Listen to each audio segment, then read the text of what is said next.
Halo semua, kembali lagi bersama saya Calvin.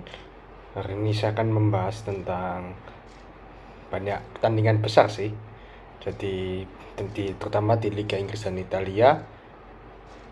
Ya, dan juga nanti ada juga tentang jadi Gerard Pique yang mengumumkan pensiun, dan satu lagi bonus yaitu Manchester United yang kalah di akhir pekan tadi.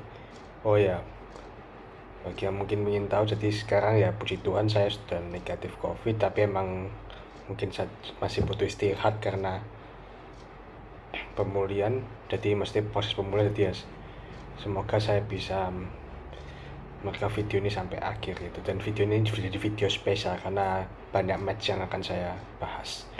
Jadi kita mulai dari yang pertama dulu, yaitu ada yang bonus dulu aja ya, nanti big matchnya nanti. Yang tentang ini aja dulu, Barcelona. Jadi sebenarnya aku nggak pengen Barcelona sih, karena bukan big match juga, lawannya cuma Almeria juga, tapi karena Gerard Pique, center back Barcelona ya, legenda juga, itu mengumumkan pensiun ya, aku cukup kaget, apalagi mendadak, tiba-tiba satu dua hari sebelum lawan Almeria, Pique tiba-tiba mengumumkan di Instagramnya, dia bikin video singkat gitu, kalau kalian bisa di Instagramnya, itu mengumumkan dia pensiun jadi pemain Barcelona. Jadi ya itu cukup mengagetkan, dan kali ini aku pengen lihat dia terakhir kali dia kenakan ban kapten. Dan pemainnya kalau nggak salah di awal itu semua pakai nama punggung 3 kalau nggak salah, nama punggungnya Pique.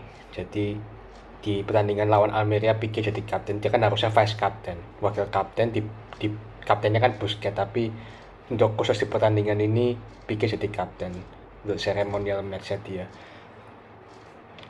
Dan di pertandingan tadi sebenarnya dia nggak bermain cukup lumayan lah, karena emang performanya emang nggak sebagus dulu pas di zaman prime-nya, tapi untuk usianya dia oke lah. Jadi dia berapa kali melepaskan umpan panjang ke siapa itu, kalau nggak salah Ferran Torres atau siapa itu penyerangnya itu.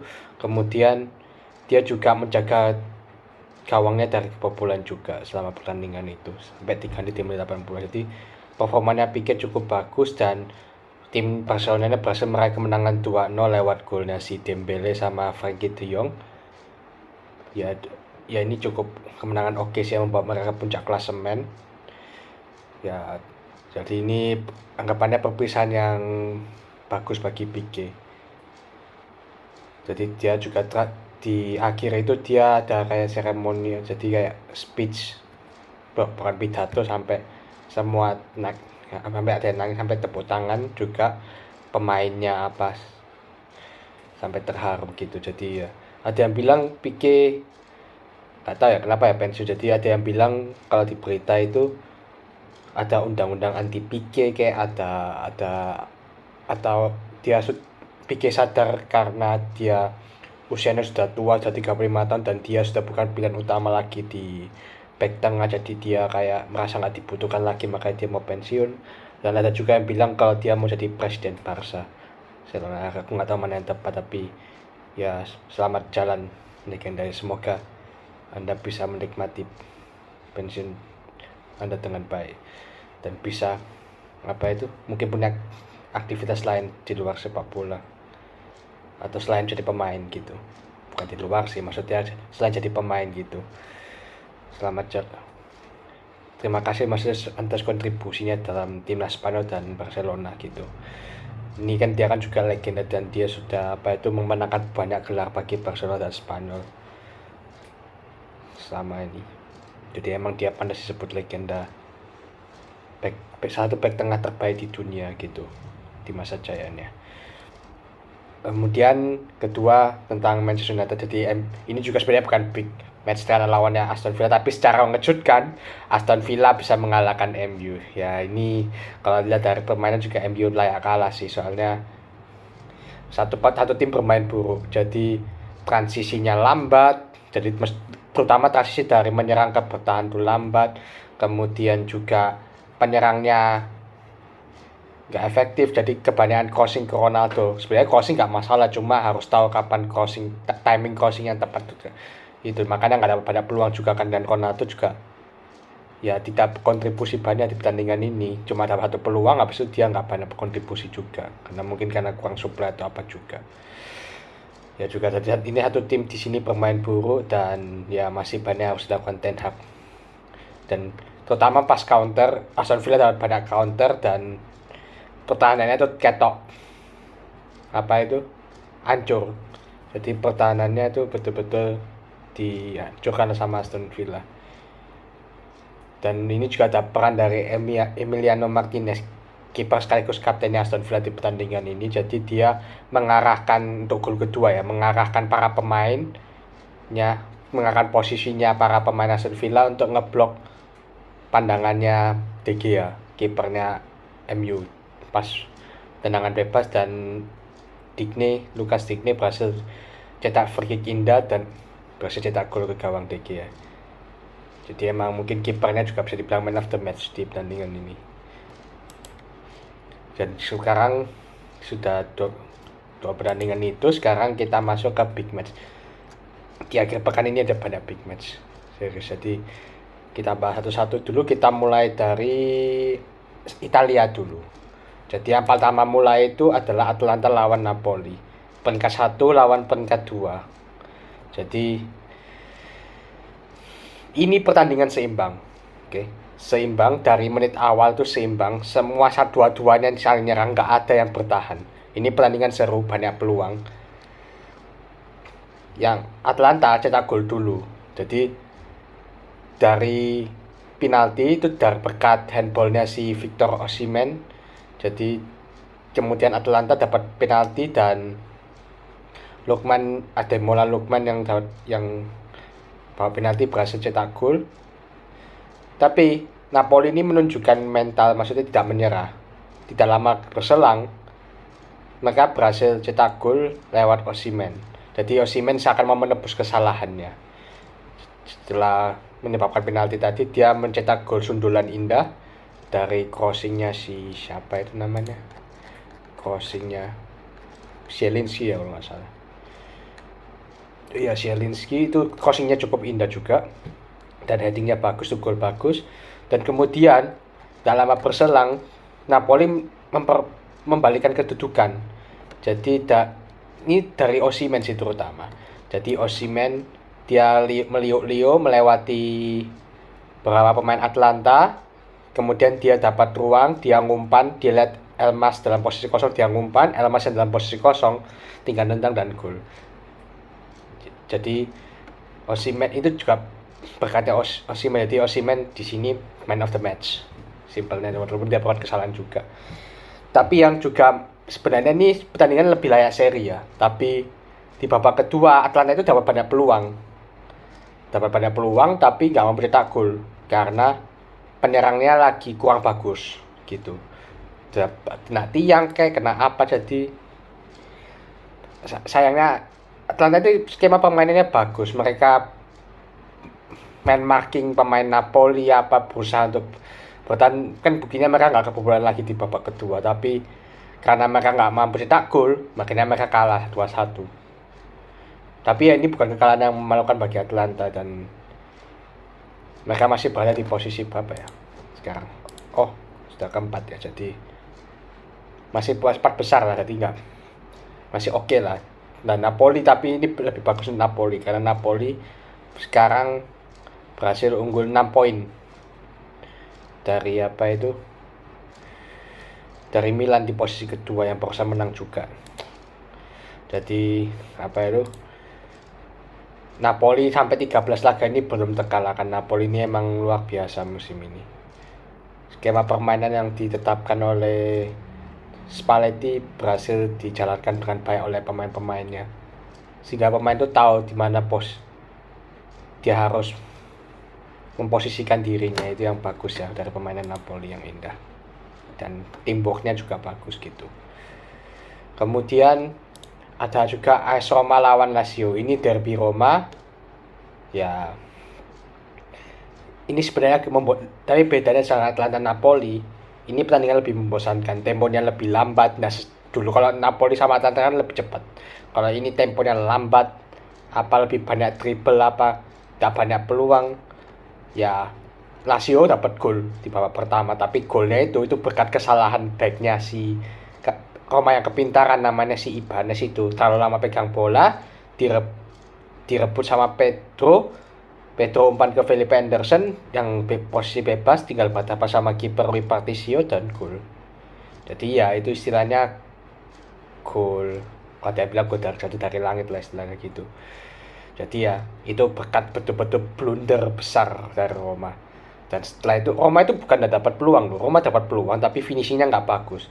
Dapat peluang dari Zaniolo kayak dari mana tapi kena tiang kayak apa, jadi dan backnya hasil lagi bagus.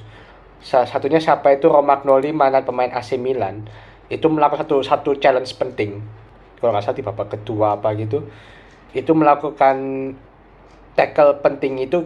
Soalnya kalau nggak dia tackle itu bisa saja pemain Roma tendang dan gol, tapi Romagnoli menackle jadi mencegah untuk menendang, karena itu Roma nggak mampu cetak gol sampai peluit akhir 1-0. Ya istilahnya ya Lazio kalau menurutku sih harusnya seri, tapi ya Lazio lah yang menang karena Romanya nggak pemain bagus juga berkat blunder itu. Karena kekalahan ini Roma berada di posisi ke-6 sedangkan Lazio naik ke posisi ke-3. Kemudian Juventus lawan Inter ini ya babak pertama Juventus menang 2-0, tapi di babak pertama itu Inter yang menyerang terus. Betul-betul Juventus sudah hampir gak dapat peluang. Jadi betul-betul Inter yang nyerang tapi diselamatkan sama si Szczesny, kipernya Juventus. Jadi makanya mereka gak kebobolan Juventus ini di babak pertama, dan penyelesaian akhirnya kurang bagus lagi Inter ini. Tapi di babak kedua, pertama kan Szczesny nyelamatin dulu, aku lupa siapa, Mkhitaryan atau siapa lupa itu. Kemudian tidak lama berselang Juventus bisa cetak gol lewat counter. Jadi dari sisi kiri siapa itu namanya, Kostic kalau nggak salah, itu dribble bola kasih umpan ke dia, lihat Rabiot di posisi bagus, dia umpan dari sisi kiri, Rabiot nendang dan gol. Dan ini membuat Inter terkejut, kayak Inter itu kayak menyerang terus sampai lupa bertahan, akhirnya gol kebobolan dari counter. Kemudian Inter menyerang tapi gagal lagi, dan ternyata malah Juventus itu harusnya bisa menang 3. Jadi gol kedua itu sebenarnya Alexandro cetak gol. Danilo cetak gol, tapi golnya itu dianulir karena kena handball. Jadi pas corner, pas tendang bola mati, Danilo cetak gol volley spektakuler, tapi ternyata golnya pas dia nendang, Danilo itu kena ininya, bolanya itu kena tangannya Danilo ini. Jadi tidak dihitung, jadi dianulir golnya, tapi akhirnya di menit akhir bisa cetak gol lagi. Asisnya dari Philip Kostic lagi ke Fagioli, pemain mudanya Juventus. Cetak 2-0. Dan ya kalau dilihat dari babak kedua ya Juventus saya menang karena mereka mampu counter, tapi sebenarnya Inter yang jauh lebih banyak peluang. Lihat dari sisi aja, tembakannya 8 Juventus, Inter 14 loh. Bahkan shot on targetnya lebih banyak Inter, 3 dibanding 4. Possession 5-4 banding 5-4 ya wajar karena di babak pertama Inter betul-betul mendominasi, tapi ya inilah Indonesia sepak bola, maksudnya yang mendominasi pertandingan tidak mesti menang. Inter mendominasi pertandingan, menciptakan banyak peluang, yang menang malah Juventus karena lebih efektif. Itu sih. Oke, jadi sekarang yang kita lihat sudah sekarang yang derby Liga Inggris juga seru sih, gila ini memang banyak yang bisa kita lihat jadi di akhir pekan tadi. Jadi ya pertama itu yang kita lihat itu juga kalau Inggris itu Chelsea lawan Arsenal. Jadi Chelsea lawan Arsenal ini di pertama itu istilahnya bentar ya. Oke, jadi sempat lupa jalannya pertandingan. Jadi ini siapa ya, Chelsea Arsenal itu di babak pertama itu ya Arsenal tuh lebih dapat banyak peluang, tapi masalahnya finishingnya itu nggak ada yang sampai target. Jadi betul nggak ada yang masuk target. Kalau nggak salah 7 tembakan itu 0 on target di babak pertama. Jadi finishingnya Arsenal yang buruk. Sebenarnya mereka dapat banyak peluang, dan Arsenal dan Chelsea nggak dapat banyak peluang juga sih. Kurang banyak dapat peluang juga, bahkan Aubameyang yang diharapkan jadi ujung tombak pas lawan Arsenal malah dapat kartu kuning dan tidak disuplai sama sekali istilahnya gitu. Dan di babak kedua akhirnya finishingnya Arsenal lebih bagus, jadi mereka akhirnya mampu menciptakan shot on target, bahkan cetak 1 gol lewat si Magalhaes, namanya Gabriel Magalhaes. Jadi backnya Arsenal dari itu dari bola mati, itu pun dari bola mati. Jadi dari Bukayo Saka kasih crossingnya itu kayak apa ya, melengkung gini loh tendangannya, melengkung ke arah gawang, kaget Chelsea. Dan Gabriel Magalhaes yang dekat itu, yang tidak terkawal, menendang bola ke gawang dan gol. Jadi satu-satunya gol sih. Ya selebihnya ada peluang-peluang juga tapi kurang mengancam juga. Jadi ya nggak kurang, Chelsea-nya juga kurang bagus, banyak yang performanya kurang bagus. Loftus-Cheek nggak kelihatan, Cucurella nggak itu. Jadi penyerangan juga kurang bagus. Jadi ya masih banyak yang perlu dibenahi sama Graham Potter. Apalagi dalam 4 laga kalau nggak salah, 4 laga di Liga Chelsea nggak pernah menang. Jadi masih banyak yang harus diperbaiki oleh Potter, manajer barunya Chelsea ini. Ya mungkin masih adaptasi ya, jadi makanya masih naik turun performanya. Untuk Arsenal ini bagus karena mereka sekarang masih di peringkat pertama 34 poin, unggul 2 poin atas Manchester City. Dan lawan Big Six mereka sudah menang lawan Liverpool, lawan Tottenham, dan lawan Chelsea. Ya, hanya kalah lawan MU dan nanti tinggal lawan City berarti sisanya. Kalau mereka bisa lawan City, mungkin baru bisa dikatakan kontender juara. Karena Arsenal ini kelemahannya ya biasanya bagus di awal tapi nyungsep di akhir biasanya. Jadi ya nanti kita lihat Arsenal sampai mana sejauh ini, apakah bisa menahan City atau tidak gitu sih. Kemudian ada ini big match yang terakhir sih karena jadi Tottenham lawan Liverpool. Tottenham lawan Liverpool ini babak pertama sama babak kedua itu beda 180 derajat. Jadi babak pertama yang mendominasi jauh Liverpool. Secara peluang dari menit-menit awal mereka sudah ngegas, mereka sudah dapat peluang dan bahkan mereka bisa mencetak gol lewat Mohamed Salah di menit 11. Lewat dari asisnya si Darwin Núñez. Tottenham ya istilahnya babak pertama Tottenham itu hampir gak ngapa-ngapain, maksudnya hampir gak dapat peluang. Ya peluang mungkin yang paling banter ya siapa itu, si Perisic dapat heading tapi kena tiang.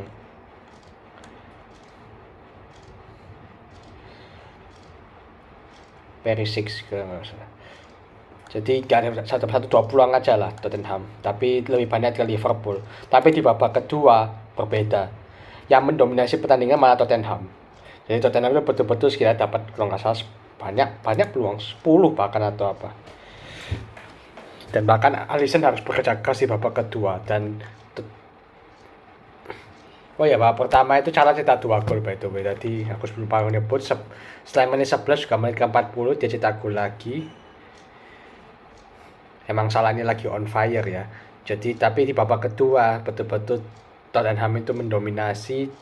Ya jadi sedang cetak 10 peluang, bahkan bisa memperkecil ketinggalan lewat Harry Kane di menit 70.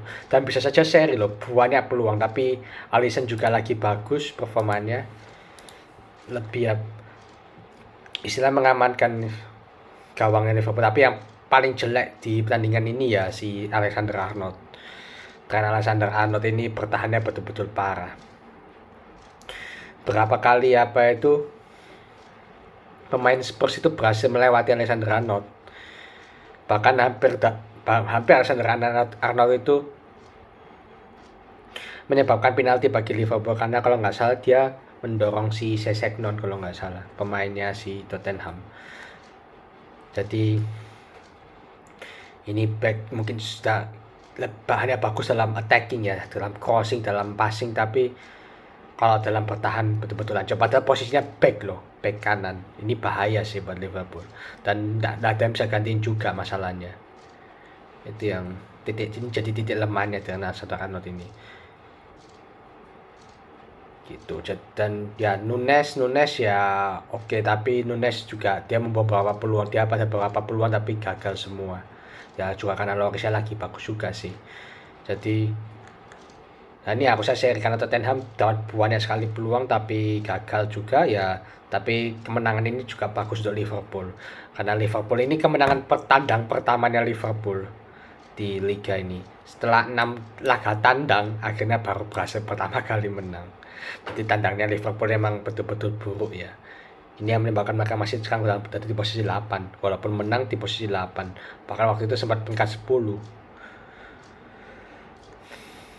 Gitu. Jadi ya Liverpool ini semoga jadi momentum bagi Liverpool naik ya. Setidaknya semoga mereka bisa sampai 4 besar. Gitu. Ya untuk Tottenham mereka masih di 4 besar sih karena MU juga kalah. Jadi ya kekalahan ini nggak terlalu pengaruh posisinya mereka. Mungkin disalip Newcastle lah.